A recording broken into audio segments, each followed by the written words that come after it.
ಸಮರ್ಥ ಸದ್ಗುರು Siddharudha ಮಹಾಸ್ವಾಮಿಗಳವರ ಶ್ರೀಚರಣಗಳನ್ನು friend ಮಂದಿರದಲ್ಲಿ ಸ್ಮರಿಸಿಕೊಂಡು, ವಿಷಯವೆಂಬ ಹಸುನೆನ್ನ ಮುಂದೆ ಪಸರಿಸಿದೆಯಯ್ಯ ಪಶುವೇನು ಬಲ್ಲದು, ಹಸುರೆಂದಳಸುವುದು ಪಶು ನಾನು ಪಶುಪತಿ ನೀನು, ತೊಡುಗುಣಿ ಎಂದು ಎನ್ನ ಹಿಡಿದು ಬಡಿಯುವ ಮುನ್ನ ಒಡೆಯ, ನಿಮ್ಮ ಬಯ್ಯದಂತೆ ಮಾಡು ಕೂಡಲ ಸಂಗಮ ದೇವ ಅಂಥೇಳಿ ಬಸವಣ್ಣನವರು ಬಹಳ ಸುಂದರವಾದಂತಹ ಒಂದು ವಚನವನ್ನು ಇಲ್ಲಿ ಹೇಳ್ತಾರೆ. ಇಲ್ಲಿ ಏನು ಮಾಡಿದಾರಂತಂದ್ರೆ, ಮನುಷ್ಯನ ಒಂದು ಅಂತರಂಗವನ್ನು,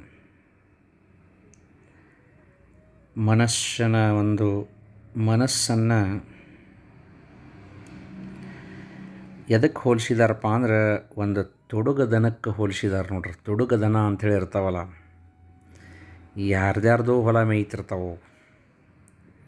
ಆ ದನ ಇದ್ದಂಗೆ ವಿಷಯವೆಂಬ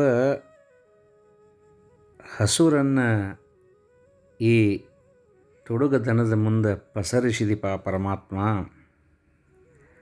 ಅದಕ್ಕೇನು ಗೊತ್ತು, ಇದನ್ನು ತಿಂದ್ರೆ ತುಡುಗಾಕೈತೆ ಅಂತ ಹೇಳ್ಕಾರ. ಹಸರು ಕಂಡಿದ್ದಕ್ಕೆ ಅದು ಮೈಯಾಕತ್ತೈತಿ. ಅದಕ್ಕೆ ಕೂಡಲ ಸಂಗಮ ದೇವ, ನಾನು ಪಶು ನೀನು ಪಶುಪತಿ. ತೊಡುಗರದನ ಯಾರ್ದರ ಕೈಯಾಗ ಸಿಕ್ಕ ಹೊಡಿಸಿಕೊಳ್ಳೋಕ್ಕಿಂತ ಮೊದಲ ನೀನ ನನ್ನನ್ನು ಪಾರು ಮಾಡು ಅಂಥೇಳಿ ವಿಶೇಷವಾಗಿ ಪ್ರಾರ್ಥನೆ ಮಾಡಿದರು. ತೊಡುಗ ಅನ್ನುವ ಶಬ್ದ ಇಲ್ಲಿ ಯಾಕೆ ಬಂತು ಅಂದ್ರೆ, ಯಾವುದನ್ನು ಅನುಭವಿಸಬೇಕು, ಯಾವುದನ್ನು ಅನುಭವಿಸಬಾರ್ದು, ಯಾವುದು ನಮ್ಮದು, ಯಾವುದು ಪರರದು ಅನ್ನೋದು ತಿಳಿಲಾರ್ದ ಮನಸ್ಸು ಏನು ಮಾಡಾಕತ್ತೈತೆ ಅಂದರೆ, ಕೇವಲ ಲೌಕಿಕ ಭೋಗಗಳನ್ನು ಮಾತ್ರ ಭೋಗಿಸಕತ್ತೈತಿ. ಅಂತರಂಗದೊಳಗೆ ಪರಿಶುದ್ಧವಾಗಲೇ ಇಲ್ಲ. ಅದಕ್ಕಾಗಿ ಯಾವುದೇ ಒಂದು ದನ ಅದು ಪಾರ ಆಗಬೇಕಪ್ಪ ಅಂದ್ರೆ ಆ ದನವನ್ನು ಕಾಯೋ ಒಬ್ಬ ಬೇಕು. ಅವ ಎಲ್ಲಿ ಮೇಯಿಸಿದ್ರೆ ಇವುಗಳಿಗೆ ತೊಂದರೆ ಆಗೋದಿಲ್ಲ ಅಂತ ಗೊತ್ತಿದ್ದು ಆ ಜಾಗದೊಳಗೆ ಅವನು ಮೇಯಕ್ಕೆ ಹಸ್ತಾನೆ. ಹಂಗೆ ನಾವು ಒಂದು ದನಗಳಿದ್ದಂಗೆ ನಮ್ಮನ್ನು ಕಾಯುವಂತಹ ಆ ದಿವ್ಯ ಶಕ್ತಿನ ಕೂಡಲ ಸಂಗಮ ದೇವ ಅಂತ ಹೇಳಿದಾರೆ. ಅದಕ್ಕೆ ತಿಳಿಗೇಡಿ ಮನಸ್ಸು ಮಾಡಬಾರ್ದನ್ನು ಮಾಡಕತ್ತೈತಿ. ಆ ಮನಸ್ಸು ಮಾಡಬಾರ್ದು ಮಾಡಿ ದುಃಖವನ್ನು ಅನುಭವಿಸ್ತಪ್ಪ ಅಂದ್ರೆ ಅದರ ಅಪವಾದ ನಿನ್ನ ಮೇಲೆ ಬರ್ತೈತಿ. ನಮ್ಮನ್ನು ಕಾಯುವ ಭಾರ ನಿನ್ನದು. ನಿನ್ನೆ ಬೈಯೋಕ್ಕಿಂತ ಮೊದಲ ಆ ದನಗಳನ್ನು ಅಂದ್ರೆ ಈ ಮನಸ್ಸನ್ನು ಅಜ್ಞಾನದಿಂದ ಮ್ಯಾಲೆ ಎತ್ತಿ ಅದನ್ನು ಸುಜ್ಞಾನದ ಕಡೆಗೆ ಸಾಗಿಸಪ್ಪ ಅಂಥೇಳಿ ಬಸವಣ್ಣನವರು ಭಾಳ ಚಂದ ಬರೆದರು. ಅದಕ್ಕೆ ನಾವೆಲ್ಲರೂ ಸಹಿತ ಗುರುವಿಗೆ ಶರಣ ಆಗಬೇಕು. ಗುರು ಏನು ಮಾಡ್ತಾನಂತಂದ್ರೆ, ನಮಗೆ ತಿಳಿಸ್ಕೊಡ್ತಾನೆ, ನಮಗೆ ಬೋಧನೆಯನ್ನು ಮಾಡ್ತಾನೆ. ಶ್ರೀ ಗುರು ವಚನೋಪದೇಶವನಾಲಿಸಿದಾಗಳಹುದು ನರರಿಗೆ ಮುಕುತಿ ಅಂತ ಹೇಳ್ಕಾರ. ಅದಕ್ಕೆ ಶ್ರೀಮನ್ ನಿಜಗುಣ ಶಿವಯೋಗಿಗಳು ಹೇಳಿದರು, ನಮ್ಮನ್ನು ಕಾಯುವಂತಹ ಶಕ್ತಿ ಯಾರಿಗೈತಿಪ್ಪ ಅಂದ್ರೆ ಗುರುವಿಗೆ ಐತಿ. ಗುರು ಬ್ರಹ್ಮ ಗುರು ವಿಷ್ಣು ಗುರುದೇವೋ ಮಹೇಶ್ವರ ಗುರು ಸಾಕ್ಷಾತ್ ಪರಬ್ರಹ್ಮ ತಸ್ಮೈ ಶ್ರೀ ಗುರುವೇ ನಮಃ ಅಂದರು. ಗುರುವನ ಹುಟ್ಟಿಸಿದವ, ಗುರುವನ ನಡೆಸವ, ಗುರುವನ ಮೋಕ್ಷದಾಯಕ. ಅದಕ್ಕಾಗಿ ಆ ಗುರುವಿಗೆ ಶರಣ ಆಗಬೇಕು ಅಂತ ನಾವೆಲ್ಲರೂ ಸಹಿತ ಹಾತೊರೆಯುವುದು ಪವಾಡ ಪುರುಷ ಲಚ್ಚಾಣದ ಶ್ರೀ ಸಿದ್ಧಲಿಂಗೇಶ್ವರನ ಚರಿತಾಮೃತವನ್ನು ನಾವೆಲ್ಲರೂ ಸಹಿತ ವಿಶೇಷವಾಗಿ ತಿಳ್ಕೊಳ್ಳಿಕ್ಕೆ ಪ್ರಯತ್ನ ಮಾಡಕತ್ತೇವೆ. ಈ ಪವಿತ್ರವಾದಂಥ ಚರಿತಾಮೃತದೊಳಗೆ ಇವತ್ತು 7ನೆಯ ಅಧ್ಯಾಯ ಓಂ ತತ್ಸತ್ 7ನೆಯ ಅಧ್ಯಾಯ ಬಂತನಾಳಕ್ಕೆ ಬಂದಾಗ ಅಂತ ಹೇಳ್ತಾರೆ. ಬಂತನಾಳಕ್ಕೆ ಬಂದು ಮಾವನ ಸಂಗ ಸುಖವನು ಬೆಳೆಸಿ ಪರಿಪರಿ ಕರ್ಮ ಮಾರ್ಗದಿ ತೊಡಗಿ ಸಿದ್ಧಿಯ ಪಡೆದ ಶಿವಯೋಗಿ ಪಂಥ ಪಂಗಡ ಹೀನ ಮಾರ್ಗದ ಸಂತಿಗಳ್ಳರ ತಂತು ಕಡಿಯುತ್ತ ಕಂತು ಹರಣಾಜ್ಞೆಯನು ಮೆರೆದಿಹ ಪರಮಶಿವಯೋಗಿ ಅಂಥೇಳಿ ಈ ಒಂದು 7ನೆಯ ಅಧ್ಯಾಯವನ್ನು ಆರಂಭ ಮಾಡ್ತಾರೆ.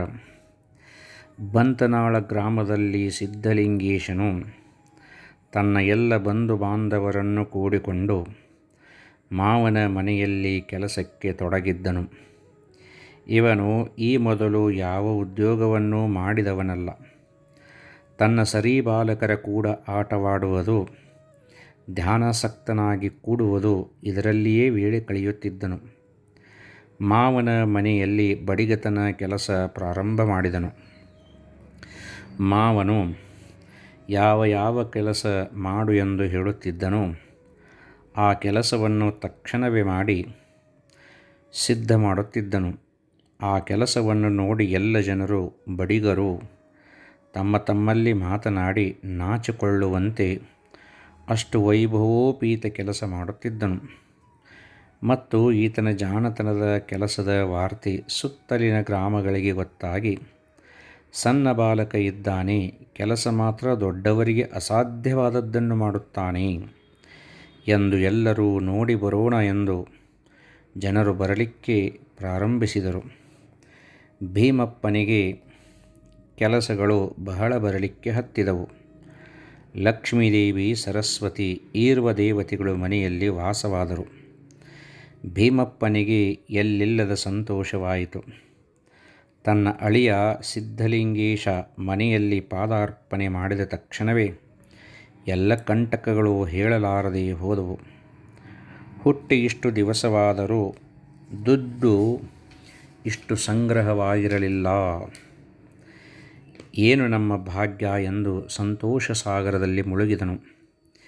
ಭೀಮರಾಯನು ಮತ್ತು ತಿಪ್ಪಮ್ಮ ದೇವಿಯರು ಒಂದು ದಿವಸ ಅಲ್ಲಿಯೇ ಶ್ರೀಮಠದ ಕೆಲಸ ಮಾಡೋದು ಬಂದಿತ್ತು. ಬಂತನಾಳದ ಎಲ್ಲ ಬಡಿಗೇರ ಜನರು ಮಠಕ್ಕೆ ಹೋಗಿದ್ದರು. ಅವರ ಸಂಗಡ ನಮ್ಮ ಸಿದ್ಧಲಿಂಗೇಶನೂ ಹೋಗಿದ್ದನು. ಇವನು ಹುಚ್ಚರ ಹಾಗೆಯೋ ಅಥವಾ ಪಂಡಿತರ ಹಾಗೆಯೋ ಎಂದೂ ತಿಳಿಯದಂತೆ ಈ ಜನರ ಮಧ್ಯದಲ್ಲಿ ಇದ್ದನು.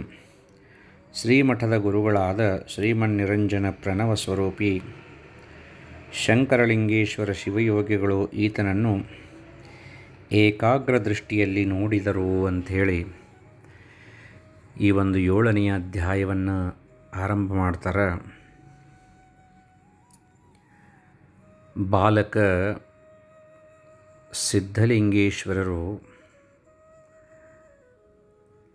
ತಮ್ಮ ಜನ್ಮಸ್ಥಳದಲ್ಲಿ ಇದ್ದಾಗ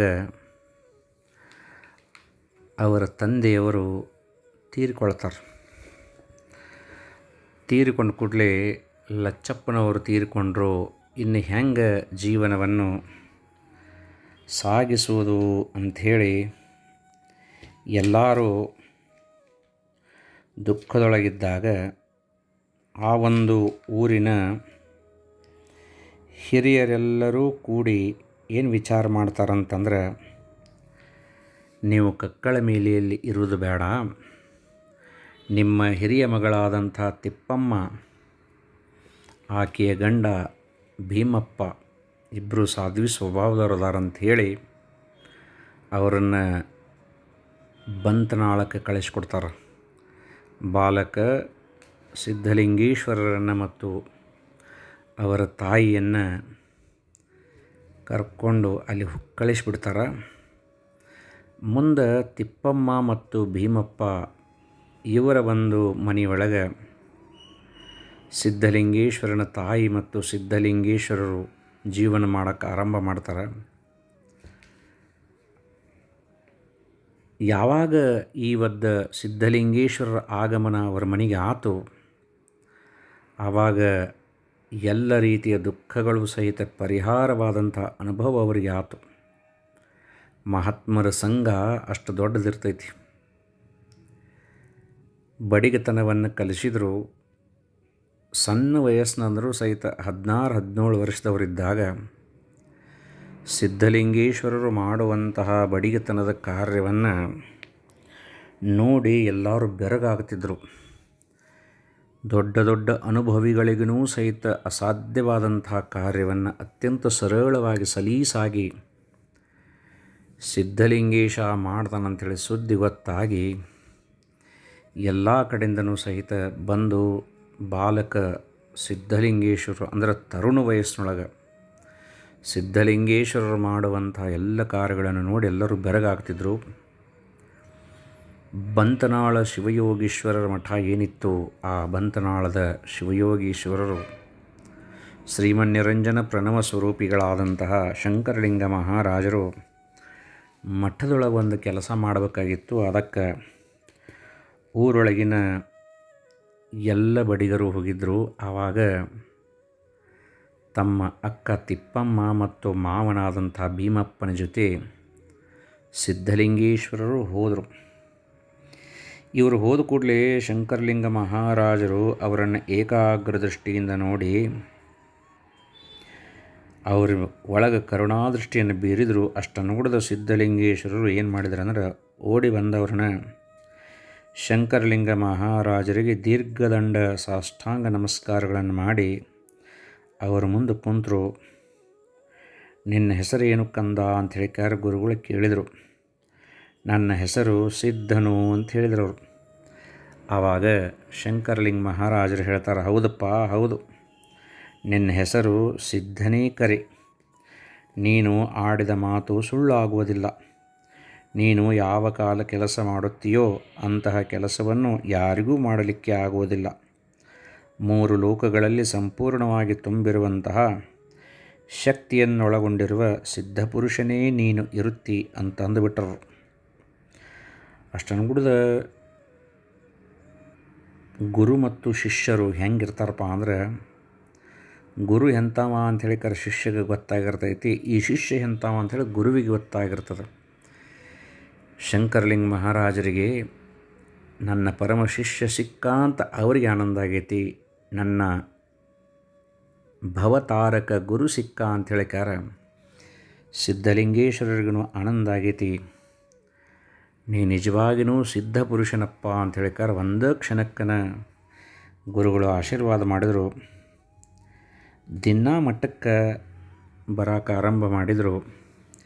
ಅಲ್ಲಿದ್ದಂಥ ಬಡಿಗಿತನದ ಎಲ್ಲ ಕೆಲಸಗಳನ್ನು ಮಾಡ್ತಿದ್ದರು. ಮತ್ತೇನಾತಂದ್ರೆ ಎಷ್ಟೋ ದಿವಸದಿಂದ ಬಡಿಗೇರ ಜನ ಭಾಳ ಜನ ಬರ್ತಿದ್ದರು.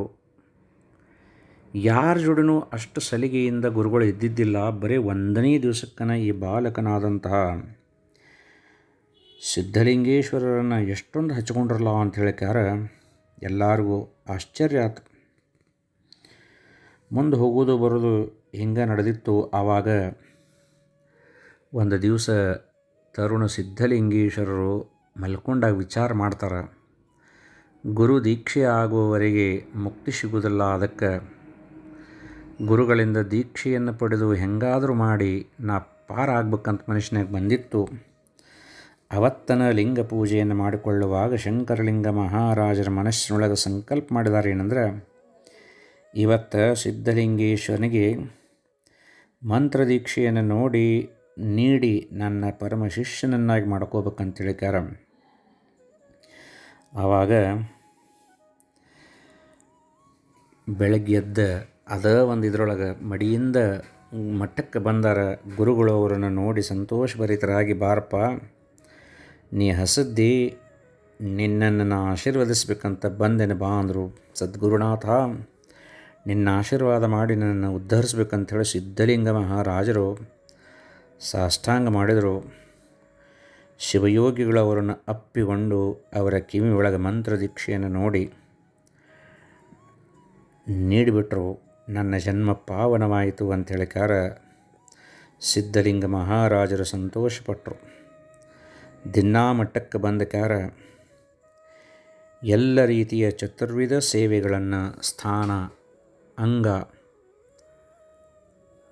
ಆಪ್ತ ಮತ್ತು ಸದ್ಭಾವನಾ ಅನ್ನುವಂತಹ ಎಲ್ಲ ಸೇವೆಗಳನ್ನು ಸಿದ್ಧಲಿಂಗ ಮಹಾರಾಜರು ಬಂತನಾಳ ಶಿವಯೋಗಿಗಳ ಮಠದೊಳಗೆ ಶಂಕರಲಿಂಗ ಮಹಾರಾಜರು ಸೇವೆ ಮಾಡಕತ್ತರು. ಜೀವ ಮತ್ತು ಬ್ರಹ್ಮೈಕ್ಯ ಜ್ಞಾನವನ್ನು ಪಡೆದುಕೊಳ್ಳಕ್ಕೆ ಆರಂಭ ಮಾಡಿದರು. ಯಾವಾಗಲೂ ಸಹಿತ ಆತ್ಮಚಿಂತನೆ ಒಳಗೆ ಗುರುಗಳು ಬೋಧಿಸುವಂಥ ಬೋಧನೆ ಒಳಗೆ ವಿಶೇಷವಾದಂಥ ಲಕ್ಷ್ಯವನ್ನು ಕೊಟ್ಟು ಸಿದ್ಧಲಿಂಗ ಮಹಾರಾಜರು ಏನು ಮಾಡಕತ್ತರಂದ್ರೆ ಮೋಕ್ಷದ ದಾರಿಯನ್ನು ಆಕ್ರಮಣ ಮಾಡಕತ್ತರು. ಎಲ್ಲರೂ ಏನು ತಿಳಿದಿರ್ತಾರಂದ್ರೆ ಎಲ್ಲ ಸುಖ ಭೋಗ ಭಾಗ್ಯಗಳನ್ನು ಭೋಗಿಸಿ ಅಂತ್ಯಕಾಲದೊಳಗೆ ಗುರುಗೆ ಶರಣಾಗೋದಂತೇಳಿ. ಆದರೆ ಸಿದ್ಧಲಿಂಗ ಮಹಾರಾಜರು ಹೇಳಕತ್ತಾರ, ನಿಮ್ಮ ಸಣ್ಣ ವಯಸ್ಸಿದ್ದಾಗನ ನೀವೇನು ಮಾಡ್ಬೇಕಂದ್ರೆ ಗುರುವಿಗೆ ಶರಣಾಗಬೇಕು. ನಿಮ್ಮ ಮೈ ಒಳಗೆ ಶಕ್ತಿ ಇದ್ದಾಗನ ಅವನ ಸೇವೆಯನ್ನು ಮಾಡಬೇಕು. ನಿಷ್ಕಾಮವಾದ ಸೇವೆಯಿಂದ ಸದ್ಗುರುನಾಥ ಸಂತುಷ್ಟನಾಗಿ ನಿಮ್ಮೆಲ್ಲರಿಗೂ ಆಶೀರ್ವದಿಸಬೇಕು ಅಂಥೇಳಿ ಜೀವ ಬ್ರಹ್ಮನಲ್ಲಿ ಹೋಗಿ ಐಕ್ಯವಾಗಬೇಕು. ತತ್ವಮಸಿ ನೀ ಅದ ಅದೀಪ, ಪರಮಾತ್ಮನ ನೀ ಅದಿ ಅಂತ ಹೇಳುವ ವಾಕ್ಯವನ್ನು ಸಿದ್ಧಿಸ್ಕೊಳ್ಳಬೇಕಂತ ಹೇಳಿಕಾರ ವಿಶೇಷವಾಗಿ ಏನು ಮಾಡ್ತಿದ್ರಂದ್ರೆ ಜನರಿಗೂ ಹೇಳ್ತಿದ್ರು, ತಾವು ಅನುಭವಿಸ್ತಿದ್ರು. ಮುಂದೆ ಎಲ್ಲ ರೀತಿಯ ಸೇವೆಗಳನ್ನು ಮಾಡ್ಕೋತ ಇದ್ದಾಗ ಸಿದ್ಧಲಿಂಗೇಶ್ವರರಿಗೆ ತರುಣ ವಯಸ್ಸು ಬಂತು.